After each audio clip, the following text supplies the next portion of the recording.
Hey there, podcast listeners, Dr. Sheep here. Welcome back to another podcast. I'm joined by my co-host, Anonymous Phil. Hi. All of this podcast is split into three sections. First, we have the news, and we have lots of news today. Then we have our weeks have been. We're going to breeze right through that with the comments. And then finally, our main subject. Today's main subject is intergalactic travel. So let's jump into things, shall we? We have three news segments today. The first on is a new species of Homo sapien. So, humans, as we've discussed, are Homo sapien sapien. Mm-hmm. These are Homo sapien something else. So they existed at the same time as humans. I don't know, however, if they exist at the same time as Neanderthals. Well, wait, scroll back up. Here. I can tell you, so I took an anthropology class, and I can tell you that Neanderthals, they evolved in, I believe it was like Europe, right? And so it says that these species lived around the same time that their own species was spreading from Africa to occupy the rest of the world, which tells me that this is more Homo erectus. Because the Homo erectus was the branch that spread out from Africa. Okay. Alright. So this may not be Homo sapien something. It might be Homo erectus something. No. Just like Homo something. Oh. Alright. Yeah. Homo's the genus, right? Yes. Okay. And then we have our species as sapien. Because there's normal sapiens, but and then there's a species, and then so there's species and then subspecies. Oh, so humans are a subspecies then. Yeah. Well, modern humans. Yes. So like the species, so the genus is Homo, species is sapien, the subspecies is sapien. Why didn't they change that? I don't know. They wanted to have two of them. That's just dumb. It's kind of like, oh, we're so advanced, we don't know what to call it. I don't. Your thoughts on this, I guess? I don't know, this was brought to us by Kyle, so I mean, this is his kind of thing. I don't know. I'm just amazed that they were able to put together this as a whole other species or subspecies or whatever, just based off of the fact that we found some teeth and some bones. Yeah. I think that's crazy. And they're from three different individuals. Mm-hmm. Which is just the fact that we know all this. I would assume it would be the teeth that gave most of this away. I will say though, it's kind of more like a politically correctness thing because I took an anthropology class, and as you know, like it's like Lucy, for example. It's right. It's Australopithecus afarensis. There's we learned about 8 different Australopithecine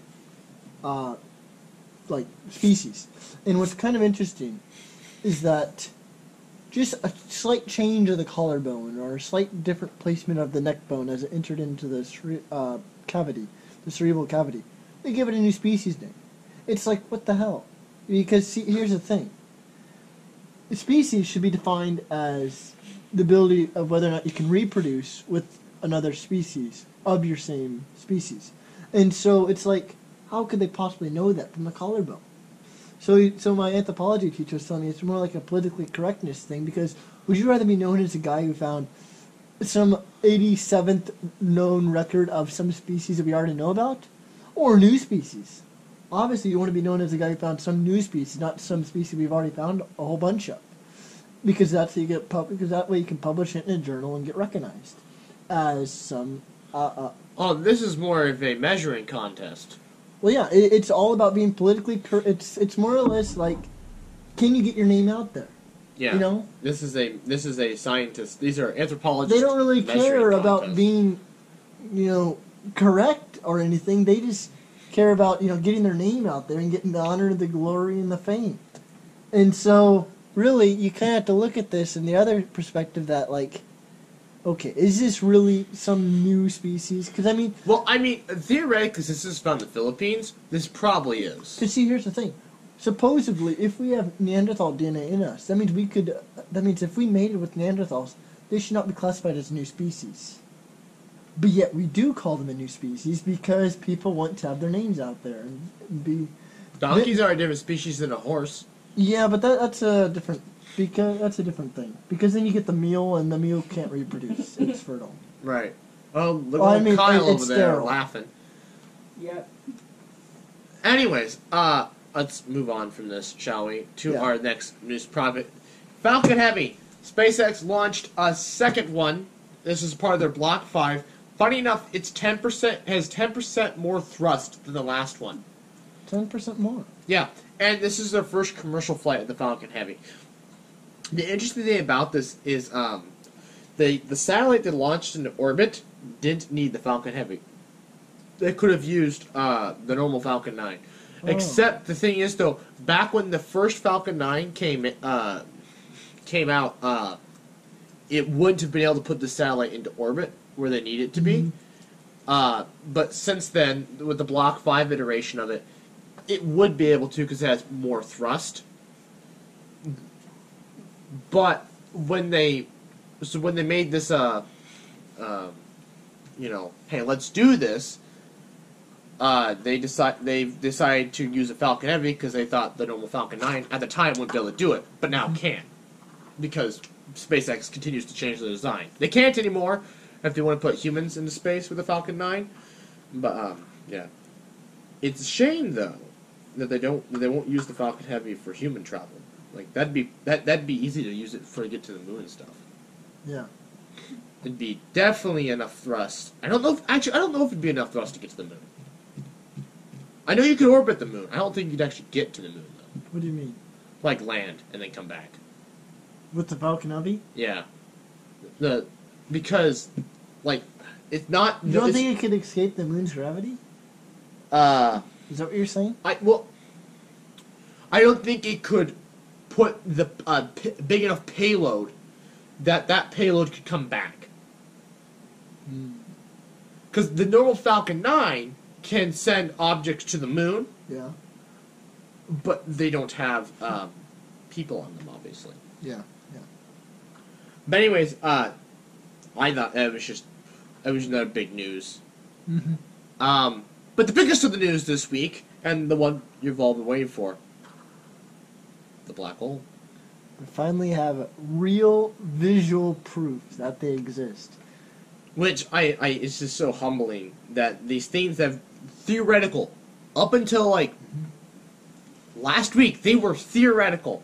Yeah. Only theoretical. Well, I mean, it's like we've had substantial evidence to show that, like, alright, the amount of mass that you'd have to have at the center of the galaxy for all these things to be working, all the inner workings of physics, in order for this to be correct, that amount of mass in that small region of space means a black hole.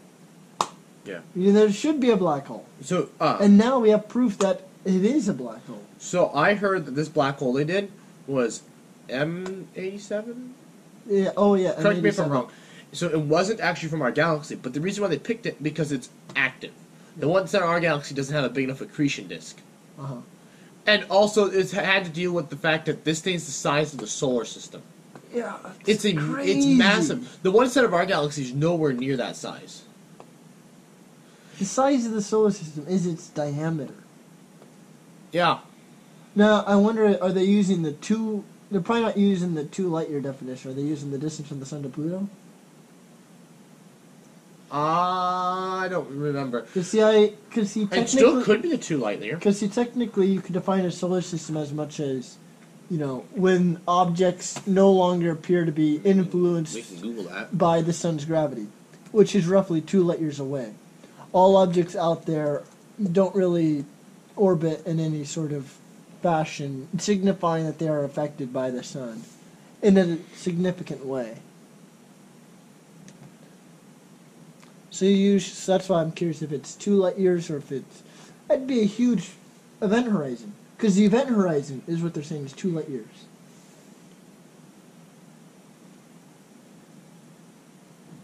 As big as our solar system. But what does that mean? Is that distance to Pluto? Here we go.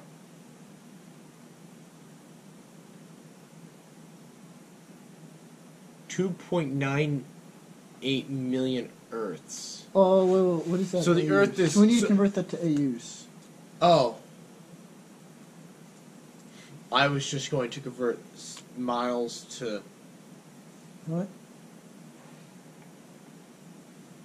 How are you going to convert this? I was just going to take 7,970... Multiply that, okay. by 2.9 million. Okay. And then convert that to meters, and then convert that to AU. Okay, yeah, do that. And I'll look up how many AUs to Pluto. So the Earth's diameter, according to this thing, is 7,917 miles. We're going to take that times how many Earth diameters it is across, and that is 2.9 million. So that's 2,980,123. Oh my gosh, that's a big number. We got to convert that to meters. So. Well, why are you converting to meters? 95 million, I think, is what the Earth is one of you. Okay, well, this is 23 freaking billion. Miles? Yeah. I'm pretty sure that's bigger than a light year, isn't it? Wait, how many miles? 23 billion?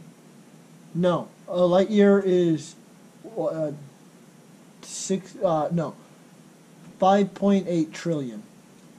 Well, then, how is it the size of the solar system, then? Because they might be distant to Pluto. But the distance to Pluto is still like a half a light year.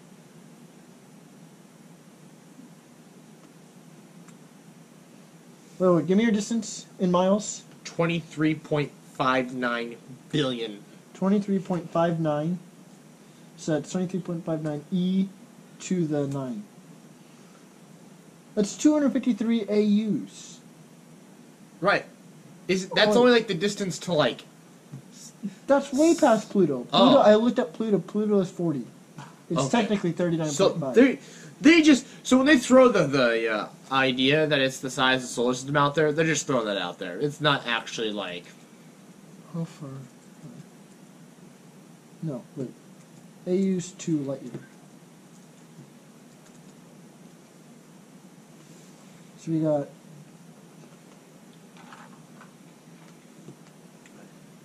We're nowhere near half a light year. So this distance comes out to 0.4% of a light year. Yeah, that's his diameter. That's his diameter. That's not even, if it were its radius, it'd be impressive. But that's his diameter. Yeah. We've done these numbers. Oh, 23.6 billion miles. Why didn't I see that? Oh my god. I'm so dumb. Paging Pluto.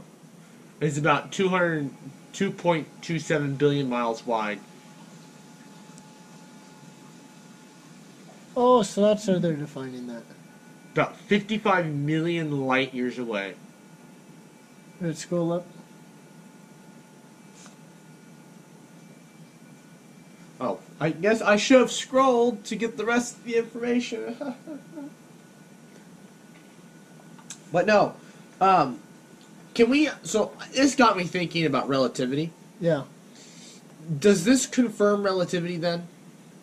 Is relativity no longer? Can we? If we take more pictures of this, can we finally say that relativity is no longer a theory and it's like a law? I mean, they did say that this, what they observed from this black hole, matches the predictions made by general relativity. Right. Yeah. Can we finally say relativity is no longer... will there ever be enough evidence to say it's no longer a theory? Well, I mean, the problem is that it doesn't explain what happens at the super small scale, which is where it fails. Relativity? Yeah, it can't describe quantum effects. It fails to describe what gravity does at minute scales, like the size of a Planck length. So until we like... There's infinities that start popping up in the equation that should not be there if you want to describe reality. You can't describe reality with a bunch of infinities, but they start popping up when you start trying to use Einstein's equations for it. Right then. And we currently do not have a theory. We have string theory is an idea that's being worked on. However, it's headed in the wrong direction. as I have been told numerous times by Well, my professor. well, we are stuck still then. Yeah. It's gonna be a little bit. Anyways, do you want to move on from here?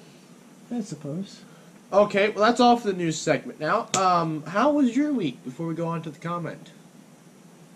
It was pretty good. I enjoyed it. No big news? Other than these news topics popping up, no. No. My week was, less than eventful. Oh! So, the coup Yeah. came to, my store that I work at. Who? The COO. Oh, the Chief CEO? Operating Officer. Yeah. Well, I was working Tuesday night. He was coming, or she was coming, Wednesday morning. Mm-hmm. And they made me show up a half hour later than normal. But I Yeah. stayed an hour later than normal. Okay. So I was like, I had to stay an hour later, but only gained a half hour of work. I'm like, that was dumb. Oh. Anyways, so basically, I got there, and the guy's like, my manager's like, put that freight away, and then here's the broom, and then here's the vacuum, here's the broom, clean. And I cleaned and cleaned and cleaned. My shoulders when I went to bed were so sore, and they're still sore.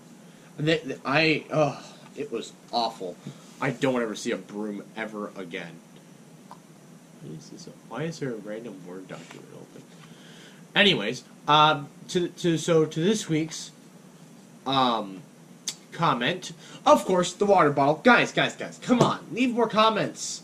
And also, I've noticed we're in a view slump right now. I don't know what that's about. We're at 40 subscribers, which is, thank you guys, thank you. We're in a massive view slump. And the funny thing is, though, the podcasts are getting, like, the best views right now. I don't understand. Mm-hmm. Anyways, the comment by the water bottle is, the humor in the new videos is A1 Perico. Which, and then, index finger emoji, and then the, A-OK emoji twice. This is on the testing memes. Is Shaggy immortal? After editing, I'm like, it's not the greatest thing. Oh my god, don't. It's not the greatest thing in the world, but it's okay. But we are going through a view slump. I don't know why. It's like this podcast, 6 views. Hey there, YouTuber. Oh my gosh, stop. Mute your laptop. I will not. No. Oh, but then it says there's 6 views. There's whatever. I'm not gonna worry about the views anymore. Anyways, on to the main topic. We've already discussed analytics on the podcast before, and let's not continue on with that anymore. Intergalactic travel. So you had some notes to share with everybody. Oh, yeah. Share ahead. I'm just looking at analytics. Oh my gosh. So I guess here's the thing, So we're talking about, in my class, like what we need in a planet. If we were to go out looking for a planet, what we need. What are the important qualities that we need? One of them is that we need it has to be a rocky planet, and what we consider the Goldilocks zone. So you can measure the temperatures, the radiation that it emits, the temperature. But then there has to be a certain habitable region. So there needs to be a terrestrial planet in that region. That's requirement number 1. The next requirement is that it must have water, or some type of solvent at least. Titan has methane. Yeah. So it has some type of solvent, or at least water. We're water-bearing creatures. We need water to survive. So if it doesn't have any water, we're basically doomed. We could get water. Comments. The next thing is that The universe is filled with it. it must have an atmosphere. If we plan to do anything like useful there, useful, it needs to have an atmosphere. If you can't really terraform it if it doesn't have an atmosphere. Well, I guess I should. I about said, shouldn't most planets in the Goldilocks zone have a atmosphere? But if they're like Mars, Yes. they won't. Mars actually lost its atmosphere. Mars Right. once did have an atmosphere. So I watched a video on why our solar system looks so weird Mm-hmm. compared to like most solar systems. Yeah. It's because Jupiter, the current theory is a star Yeah. from our former star cluster that the sun was a part of got too close, and this threw Jupiter's orbit out of whack, and so it prevented a super Earth from forming. Okay. Those that have like twice or 3 times the mass of the Earth. Yeah. So they're like almost the size of Neptune, but not quite. That's why ours looks so weird. Like it was going perfect. You have Mercury, which is smaller than Venus, which is bigger, but then you have Earth and then Mars, and that didn't make any sense. And then you have the gas giants, Yeah. and none of that really made sense. And so it's because Jupiter started stealing all the extra mass in the solar system. Yeah, and just throwing things around and stole most of it from Mars. And so Mars should have been a super Earth. Yeah. Yeah. Which is interesting to say. Could we've had 2 planets in our solar system with life? That's true. Because does it have to have the same mass as the Earth? Well, I mean, not necessarily. But I guess the other point that I did want to make up is, do you know why Mars no longer has its atmosphere? No magnetic field. Well, yes, but do you know what that means? What does it mean? Like, Well, you're going to fight gamma rays and X-rays. I guess the thing I was leading towards is solar winds. Well, Solar winds I mean, are the number one cause of why you lose your atmosphere. That's why the moon can't have an atmosphere. It's not because gravity is too weak. It literally has gases going around it, but the solar winds just keep pushing it away. Earth would lose its atmosphere as well. It'd take a long time for it to lose it because the solar winds, they're not they're like photons, with yeah. a very small amount of But momentum. on the scale of where life has to take place and for advanced life to take place, is not very long. So really you need a magnetic field, which brings me into my next point, which is you need to have a molten core that can generate that, which means that you need a planet that has enough mass to it to where the pressure at the center can stay hot enough long enough to where you don't lose its magnetic field. Earth supposedly will lose its magnetic field in the future, in 1,000 years. And in fact, it's happened 20 times prior to that. It's lost and regained its magnetic field as it keeps switching polarities. And Oh, okay. I thought you meant lose it completely. oh, no, it what? will. It will lose it completely. And yes. In 1,000 years, we won't have it at all, and that's it. Yep. That's the end of it completely. No. It'll come back though. But I don't know exactly how all the geological processes that go into this to make it appear and reappear. I just know that we can tell, geologically speaking, that Earth has lost it and regained it. well, I know that. That only spells doomsday for all of our satellites. Yes. That's Well, and all of our electrical grid, because then we'd be EMP'd constantly. Mhm. Life on the planet will continue to exist. Advanced life will struggle, but in 1,000 years, if our electrical grid isn't EMP-proof, or our satellites aren't EMP-proof, Yeah. I feel like we haven't progressed far enough. So basically, we need a rich iron core of a sufficient size to prevent that. Next thing Or is, nickel or cobalt. I suppose, yeah. Or we need. The next important thing is that we need a moon. One, because it stabilizes Earth's orbit. It gives us seasons, but it prevents Earth's seasons from going, haywire. And then, number 2 is it really just kind of eliminates the amount of meteorites that are coming in to Earth. Really? The moon is covered in craters. Right. Can you imagine But all those craters? But no, that's the thing, though. I was told that the Earth, we don't have craters because of erosion. They all disappear anyways. Well, yeah, but the mesosphere can only do so much. A lot of meteorites, they burn up in the mesosphere. But the mesosphere only does so much. And then, Earth has a terrain that's, constantly moving with plate tectonics, so the soil is always shifting, and so that's why we don't have a lot of visible craters. But the moon, though, it has really impacted. It has really made an impact on reducing the amount of meteorites that are impacting Earth. I feel like that's going to be the hard one. Yes. Because we've detected exomoons now, one at least, but that was around like a super Jupiter, a hot Jupiter, I should say. That's not around We also a that super is Earth or that something. is another requirement. We need other planets. The other planets are what preventing these outside asteroids coming from other solar systems, preventing them from impacting Earth. So you need other planets. We need a big brother. You need a big brother to sweep out all the badness in the world. Thank you, Jupiter. You've caused a lot of trouble for us, but you've also saved us. Yes. Another thing is we need to be, this other solar system or whatever needs to be in a boring part of the galaxy, as I was told. A boring A part. boring part is what we call the outer ring. Which is where we are. Yes. Because if you were in the center, you'd be the hot spot for things coming in. You'd have black holes swinging by, like, can you But imagine? you'd also have the black holes are pulling stuff to them. So you'd have all these, like, super Earths now impacting Earth Yeah, that would. and sweeping it away to the abyss. No, you'd be turned into a stream of atoms, then sucked into the abyss. Actually, you never did answer that question, if it is just a stream of atoms, or do you get broken down beyond that? I mean, In spaghettification. I think you do.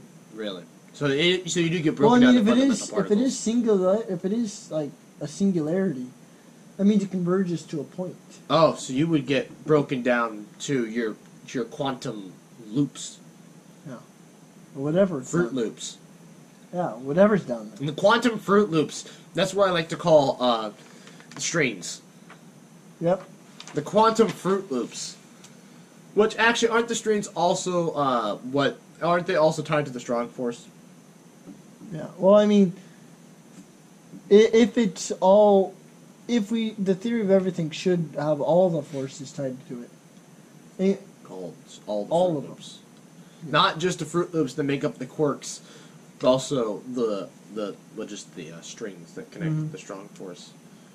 I mean, right now we have successfully unified electromagnetism. I mean, Maxwell connected electricity and magnetism, forming electromagnetism. That was pretty easy.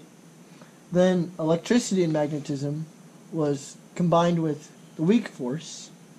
There's a guy who actually got the Nobel Prize for that. So now we have the Electroweak Theory. Currently, there's work being done on connecting the strong force to the electroweak force. There's been a lot of progress, but it's not fully complete yet. There are a few kinks in it that need to be worked out. Always kinks. There's always kinks, yeah. There's a few little kinks need to be worked out to fully connect the strong force to the electroweak. And, well, gravity... We don't. There's a substantial amount of I mean, if we work can that needs to be confirm the involved. graviton, that would kind of fix most of those problems. But we don't have a particle accelerator big enough for that. Mm-hmm. So, governments out there listening, hey, we were going to build a particle accelerator back in the 90s, bigger than the CERN. We're going to build it down in Texas. I say, instead of buying up more F-35s, let's build one of those. I want to see the graviton get confirmed. And if it doesn't get confirmed, I want to cry. Because we'd have to rewrite basically everything we know in physics. Mm-hmm. Everything. I guess maybe not like Newton's laws and Kepler's laws and thermodynamics. Well, I mean, it's still not fully correct, though. I mean, it's correct to, like... Actually... it's correct to a rudimentary sense of once you get to the moon. That's it. It might actually change the Newton's laws and how gravity works. Well, I mean, no. Gravity still works. Gravity would still behave. Whatever theory we find would have to make the same predictions that Newton's theory makes, Right. with much finer precision. Basically, general relativity predicts exactly what Newton's theory would predict, but with a finer precision. However, Newton's theories do fail at certain points. So basically, when you're just going to the moon, or regions Or of Mars. not intense, or Mars, regions of low intense gravitational fields. Anything that's not a black Newton's hole. equations are fine. Anything that's not at high speeds or high gravitational field, Newton's equations work perfectly.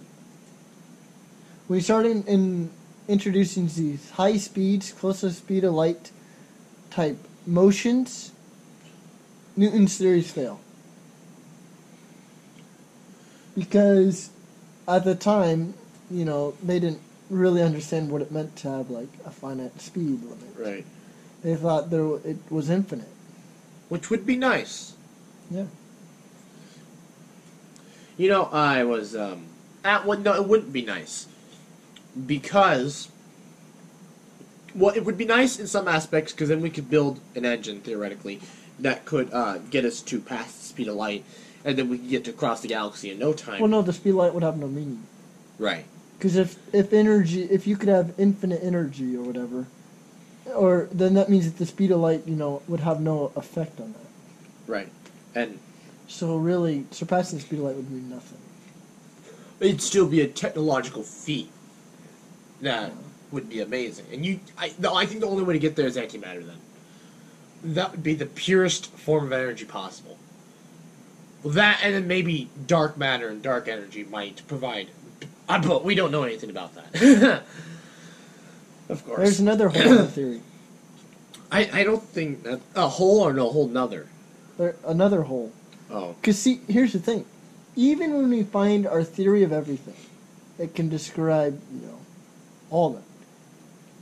That we've only described 5% of the universe. Oh, the other right. 95%, 68% of that is dark energy. The other remaining percent, what is it, 37 or whatever? Dark matter. Yeah, dark matter. Can't we propose that it would work the same way? What? Dark energy, dark matter. That they work the same way? Yeah. Yeah, I suppose. So, is it also, could we potentially be interacting with it right now? What? Dark energy, dark matter? Yeah. Really? I mean, can we really say that we aren't? I mean, the thing is, though, it has its own gravitational attraction. Yeah. I feel like, though, that would pose a problem. So, like, we're in a gas that has a certain viscosity and allows us to breathe. Mm-hmm. And the Earth has a certain gravitational pull. I say we start adding dark energy and stuff into that equation, you're going to run into problems. Well, here's the problem. The whole reason why we need dark energy, dark matter, is because when they're looking at galaxies, specifically spinning galaxies, Newton's equations tell you at what point, the centripetal force, the centrifugal force is the outward seeking force, the inertia from. Give me all. You're good. So the inertia effects of spinning things is this outward tendency, the centrifugal force. Mm-hmm. Basically, what Newton's theories predict is that if you can see something spinning, the amount of force that it must apply before it just rip apart. Basically, if you know how strong of a force a galaxy is applying on the outer regions, if those outer regions of the galaxy are not flying off, then you know how great of a force it must apply to keep them all in place. From that force, you can figure out its mass, because you know how fast it's spinning. Therefore, you know the acceleration. If you know the mass, you can try to measure it. Using various techniques that they have, you can try to measure this mass and see if you're correct. Kepler's laws. Yes. Well, yeah, but what they found is that the mass does not match up. The mass of the black hole that they measure is far greater. No, the mass of the black hole is far less than what's needed to keep those stars in orbit. Yes. So our theories say that the black hole is spinning way too fast. There's missing mass. We are not accounting for all the mass in the galaxy for some reason. For some reason, when we try to measure it, the number that we get is far less than the requirement needed to keep the galaxy together. And so all this extra mass, where is it coming from? If we can't see it, what better name than dark? It's dark matter. Well, maybe it doesn't exist at all. What if it's proposed that Newton's laws are wrong? I mean, but they're not wrong in this sense, though, because these galaxies are not going at relativistic speeds. And, you know... But we haven't found any way to confirm that dark matter exists other than that proposal. Well, I mean, we have evidence that it should exist. Should. Nothing that it does, though. Yeah, well, I mean, we can't prove that it does. But, I mean, it's just more or less... This concept allows us to... Actually, that's another thing. I think I've heard there's a lot of, like, measurements we've made on... that don't match up with the theories. Oh, no. On, recently, anyways, that we've done. But we won't get the results for, like, another 2 years because we don't have enough processing power to process all the... Yeah. So specifically, dark matter. I saw something like, we could have detected it now. But it's going to be 2 years before it finishes processing. Yeah. But I'm like, come on, man. Don't you have, like, some Intel i9s you could throw in there or something? And then you have I don't know. dark energy, which is trying to explain this outward pressure of the universe, why it's accelerating. I mean, Newton's theories could tell you that the universe is accelerating, but it should be doing so... Slower. Yeah, it should be slowing down and reaching a finite point, and then at which point it begin to And the acceleration contract. should not be accelerating faster. Yeah, the acceleration is actually increasing, meaning there's actually a jerk, whatever, you know, the third derivative of distance. Yeah. The acceleration is accelerating. Yeah. That's exhilarating. What a pun. Anyways, you got anything else to say about intergalactic travel and what kind of Earths we need? Well, I suppose, have you ever heard of the Drake equation? Yes, I've heard about the Drake equation. So I guess I watched in the video that you told me to go see with Michael Stevens. How he was doing that hike. Oh, Michael's. Yeah. Yeah. So in it, there was a moment where they talked about like aliens or whatever, and they said, "Do you?" Apparently, he visited a guy, whatever, and he asked him if aliens are real, if they'll ever visit our planet, and he said no, because the amount of time that it takes for a civilization to develop intergalactic travel is 100,000 years. The other problem is that most civilizations burn themselves out after 100,000 years. How would you manage that? Which I don't know what that means, because technically humans, you know, if we start from the beginning far before Lucy with the first, you know, proto-human-like weights. No, but he that says was 7 billion years. But he says civilization. Human civilization is only around 20,000 years. That's true. We are. Oh no! What do you define as a 1/5 of the way. civilization? I mean, chimps live in like what you can Those consider. are called. We call those. We just call those groups of apes, which I think they call a colony, but it's not a civilization. What do you need to be considered a civilization? Well, if I remember correctly, you need to have a central government, laws. Well, actually, no. The first laws weren't written down until much later.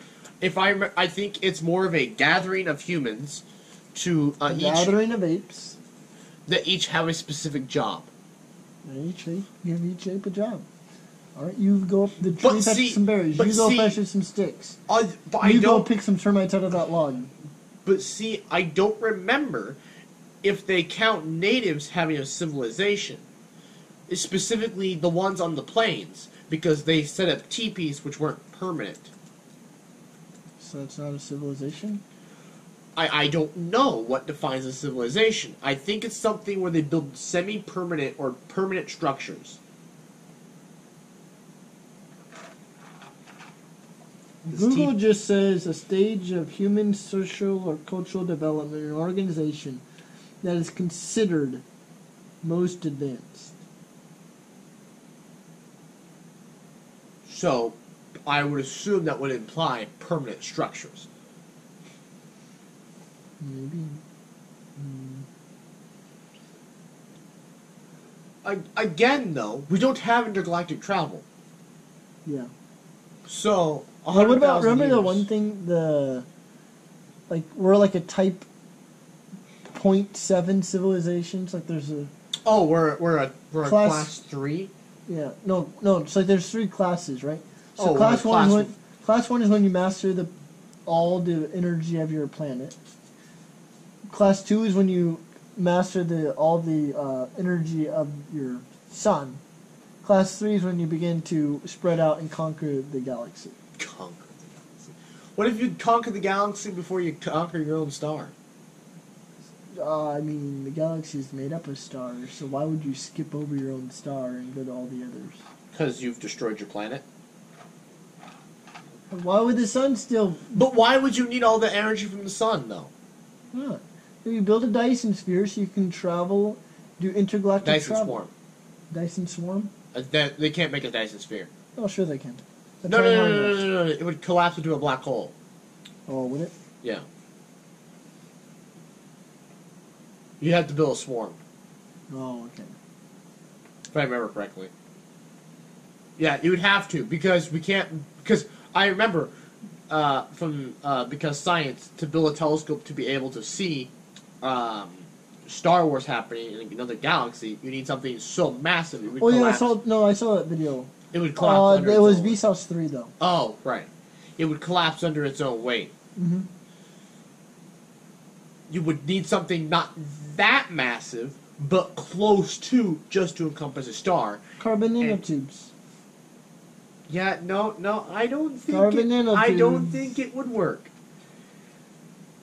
Or boron nitrate nanotubes. Boron nitrate. Is that the new thing? Yeah, boron nitrate nanotubes, I think. Boron nitrate nanotubes, I think is what it is. I don't know. This is Nitride. Nitride. Okay. Boron nitride nanotubes. These sound heavier than carbon nanotubes, though. They were predicted in 1994 and experimentally discovered in 95. Okay. Are they stronger than carbon nanotubes? Yeah, a thin layer of boron nitride nanotubes, the structure, is much more thermally and chemically stable than a graphitic carbon structure. Yeah, but that's going to be a lot heavier. Yeah, but it's much more chemically So stable. is it stronger then, though? I don't know. I feel like they'd be investing in that, not carbon, if it were.